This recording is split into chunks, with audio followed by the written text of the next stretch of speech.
Bonne nuit, Jade.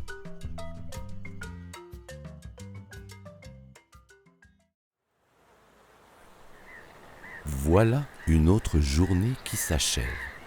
Et chacun le sait, le soir invite au sommeil. Tandis qu'à l'horizon, la lune se lève, tous se préparent à se coucher, même le soleil. Soudain, on entend des voix au loin. « A-t-on terminé notre mission ?» demande Pendule le panda. « Il nous reste une quête à accomplir » répond Dortu la tortue géante. « Souhaitez bonne nuit à l'enfant que voici. » J-A-D-E. Son prénom est Jade, dit Doudou le dodo. À ce prénom, qui se trouve sur la liste, associer un enfant demeure tout un défi. Non seulement faut-il remonter sa piste, mais arriver à temps pour lui souhaiter bonne nuit. Comment reconnaître un enfant parmi tous les autres ? Demande Dortu. Grâce aux différences, réplique Doudou. Il y en a autant entre eux qu'il y en a entre nous. Tu veux dire que certains ont de la fourrure, des plumes ou une carapace ? S'étonne Pendule. Mais non, rit Doudou. Suivez-moi, je sais qui pourra nous aider. Ils mirent le cap sur les pays imaginaires pour interroger les créatures légendaires. Cherchant la discrète Nessie à bord d'un canot, ils aperçurent bientôt sa tête sortant de l'eau. Comme il y a des billes et des ballons, il y a des filles et des garçons, résume Nessie. Et Jade est une fille. C'est un bon début, déclare Dortu. Le Yéti pourra sûrement nous en dire plus, espère Doudou. Allons le voir. J'en ai assez de toute cette pluie, se plaint Pendule. Pour trouver le Yéti, ils quittèrent la campagne et commencèrent à escalader les montagnes. Formant, il faut l'avouer, un étonnant cortège, ils le débusquèrent grâce à ses traces dans la neige. Le teint des enfants aussi les distingue, précise le Yéti. Jade a la peau de la même couleur que son nez. Voilà un indice qui allait nous passer sous le nez, songe Dortu. Et si on allait questionner le sphinx, propose Doudou. Ce n'est pas trop tôt, grelotte Pendule. Je tremble de froid. Ils délaissèrent ce froid digne des régions polaires à la faveur des chaudes dunes du désert. Bientôt, au pied d'une pyramide, ils aperçurent le sphinx, qui avait décidément fière allure. Les cheveux des enfants varient énormément, leur révèle le sphinx.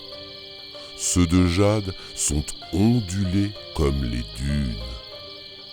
Cette coïncidence me semble un peu tirée par les cheveux, s'étonne Dortu. Allons maintenant consulter Pégase, suggère Doudou. Oui, filons d'ici, approuve Pendule. J'ai beaucoup trop chaud. À l'aide d'une échelle, ils grimpèrent sur un nuage, celui qu'utilisait Pégase comme pâturage. Ils réussirent très vite à en faire un complice et purent ainsi obtenir un nouvel indice.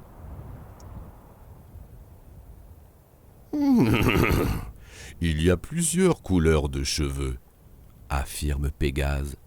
Ceux de Jade sont blonds, comme la crinière de mes petits. Ces créatures nous en font réellement voir de toutes les couleurs, murmure Dortu. Autour de la sirène, se réjouit Doudou. C'est la créature la plus savante de l'océan. Il était temps, soupire Pendule.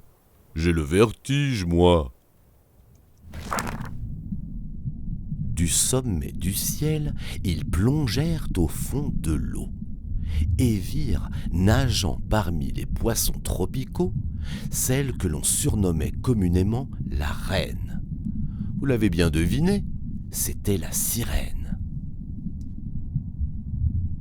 Il ne faut pas oublier les yeux. Leur rappelle la sirène. Ceux de Jade sont bleus comme la méduse.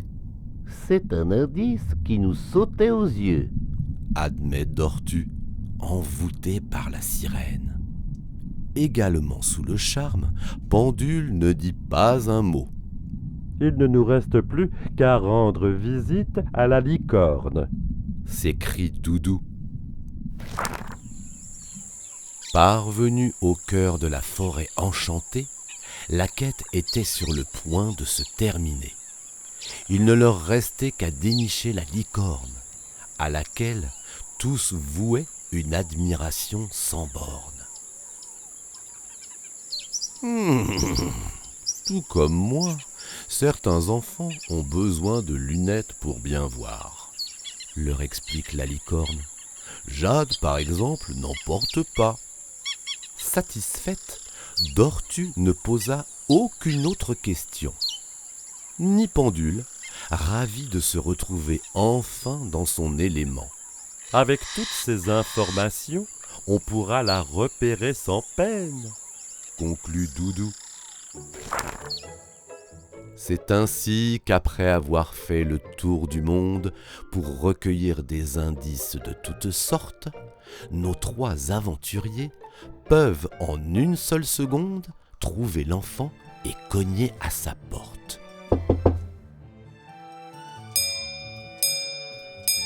Sonne l'horloge. C'est l'heure de se coucher, constate Pendule en entendant la pendule. Dors-tu, Jade ? demande Dortu. Pas encore, mais elle se prépare à faire un beau dodo, assure Doudou. Réunis autour d'elle, Pendule, Dortu et Doudou lui font un gros câlin avant de lui souhaiter tous en chœur Bonne nuit, Jade.